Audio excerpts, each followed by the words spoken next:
This is Peter from Anatomy Zone, and in this tutorial we're going to take a brief look at the autonomic nervous system.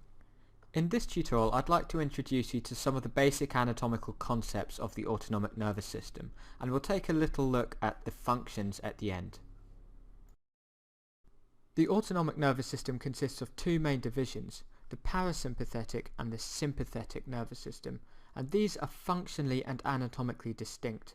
And the functions are often antagonistic, which means they often do opposite things to each other. So in terms of location, the sympathetic outflow originates in the thoracolumbar regions of the spinal cord. So this extends from spinal segments T1 to L2. The parasympathetic nervous system, on the other hand, is referred to as craniosacral, so it has cranial nerve components and sacral components. So the cranial nerves which are involved are cranial nerves 3, 7, 9 and 10, which is the oculomotor, facial, glossopharyngeal and vagus nerve, and the sacral components are sacral regions S2 to S4. Now the next point that I want to make about the autonomic nervous system is the difference in the efferent component in comparison to the somatic nervous system. So what we're looking at here in the bottom diagram is a representation of the somatic nervous system, and on the top we've got a representation of the autonomic nervous system. So just to refresh your memory on the basic makeup of the somatic nervous system, we've got a peripheral stimulus being picked up by a sensory receptor, and this peripheral stimulus gets brought back into the central nervous system by the sensory neuron. The sensory neuron has, if you remember, the cell bodies in the dorsal root ganglion, and this pseudo-unipolar neuron passes via the dorsal root into the dorsal aspect of the spinal cord, and these sensory fibers ascend to the brain via the dorsal columns or the anterolateral system, the spinothalamic tract, in which case they would cross over and ascend. Now it's the efferent component that I want to draw your attention to. So we've got the motor neuron, the motor component of the somatic nervous system, originating in the ventral horn of the spinal cord in the grey matter, and it leaves via this ventral root, and then it has this single neuron which innervates the skeletal muscle and results in contraction.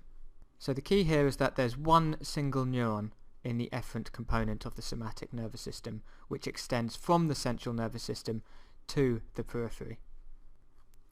The efferent component of the autonomic nervous system is different. There are two sets of neurons between the CNS and the PNS. So we've got this neuron here, which is called the preganglionic neuron. So it leaves via the ventral horn, just like the diagram below, exits along the ventral root, and now the difference here is that it forms a synapse in a ganglion. So a ganglion is simply a collection of neuronal cell bodies that are outside the central nervous system.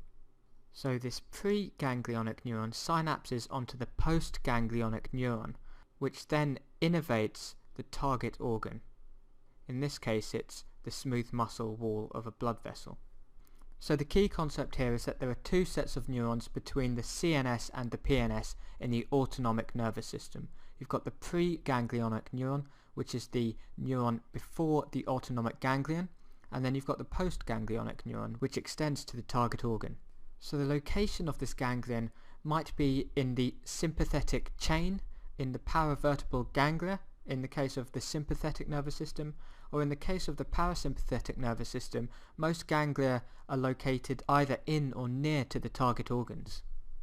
So the cell bodies of the preganglionic neuron are located either in the spinal cord or in the brain, and the axons of these preganglionic neurons are myelinated, whereas the postganglionic neurons are not myelinated. So other anatomical differences to know about between sympathetic and parasympathetic are the lengths of the pre- and postganglionic axons. So the length of the preganglionic axon in the case of the sympathetic nervous system is relatively short.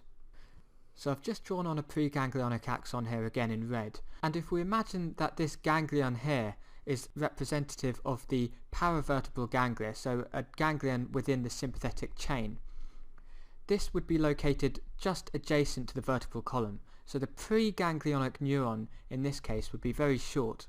the postganglionic neuron would then extend from the side of the vertebral column to the target organ.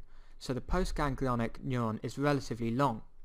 Now, in the case of the parasympathetic nervous system, the ganglia are often located either near to or actually within the target organ. So in this case, the preganglionic neuron has a longer distance to travel in order to form this synapse with the postganglionic neuron.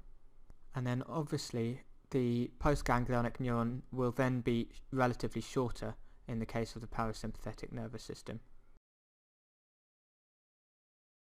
So the next thing I want to talk about is the neurotransmitters within the autonomic nervous system.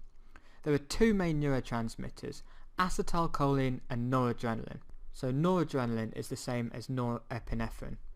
So this is a motor neuron of the somatic nervous system, and the neurotransmitter in this instance is acetylcholine released at the neuromuscular junction. So what I've drawn here is a representation of the sympathetic nervous system. We've got the preganglionic neuron and the postganglionic neuron. The neurotransmitter released at the preganglionic neuron in both the sympathetic nervous system and the parasympathetic nervous system is acetylcholine. So what I've drawn here is a representation of the sympathetic nervous system. We've got the preganglionic neuron in red and the postganglionic neuron in blue. So all preganglionic neurons in both the parasympathetic and sympathetic nervous system release acetylcholine as their neurotransmitter. So almost all postganglionic sympathetic neurons, except those which innervate sweat glands, are noradrenergic. So that is, they secrete noradrenaline to their target organ. So the ones that do innervate sweat glands, they are acetylcholine secreting. So what I've drawn on here is the parasympathetic nervous system. So we've got the preganglionic neuron in red again, and then we've got the postganglionic neuron in blue. So the postganglionic neuron secretes acetylcholine in the parasympathetic nervous system. The final thing to mention is that the adrenal medulla is actually directly innervated by the preganglionic neurons of the sympathetic nervous system. So in green I've drawn a preganglionic sympathetic nerve fibre directly innervating the adrenal medulla. And the adrenal medulla then releases adrenaline and noradrenaline directly into the circulation. So in terms of the functions of the parasympathetic and sympathetic nervous system, it's useful to think in terms of fight or flight for the sympathetic and rest and digest for the parasympathetic. And these mnemonics are quite broad, but they do give you an idea of the function of these two different divisions. So if you imagine the fight or flight response engaged in a caveman who's running away from the lion. So in response to the fight or flight mode being engaged, you get pupil dilation. So you can imagine that pupil dilation allows more light into the eye, and then that can increase your visual acuity and you can see a nice escape route and run away from that lion. The parasympathetic does the opposite and constricts the pupils. Also, with regard to the eye, the sympathetic nervous system dilates the ciliary muscle, allowing far vision, whereas the parasympathetic nervous system acts on the ciliary muscle to contract it and provide near vision. You also would need to increase your heart rate and increase your heart's contractility to increase your cardiac output to get away from the lion. So the sympathetic nervous system increases heart rate and contractility, whereas the parasympathetic decreases both these things. In the lungs, sympathetic activation dilates the bronchioles to allow more oxygen into the body, whereas the parasympathetic nervous system causes constriction of the bronchioles. So in terms of blood vessels, the blood vessels supplying the skin constrict and blood is shunted towards skeletal muscle, so this would allow the caveman to run away from that lion. In addition, the sweat glands in the skin are stimulated, you get increased sweating, so it's preparing for that increase in heat when you're about to run away or fight, and you also get contraction of the pilomotor muscles. Another thing you'll need is those energy substrates in your body to be mobilized. So the glycogen stores in your liver are mobilized and you get glycogen breakdown and an increase in blood sugar. So the parasympathetic, in terms of its rest and digest function, does the opposite of the things I mentioned. And in terms of the GI tract, it causes the smooth muscle walls of the digestive tract to contract and it causes the sphincters to relax.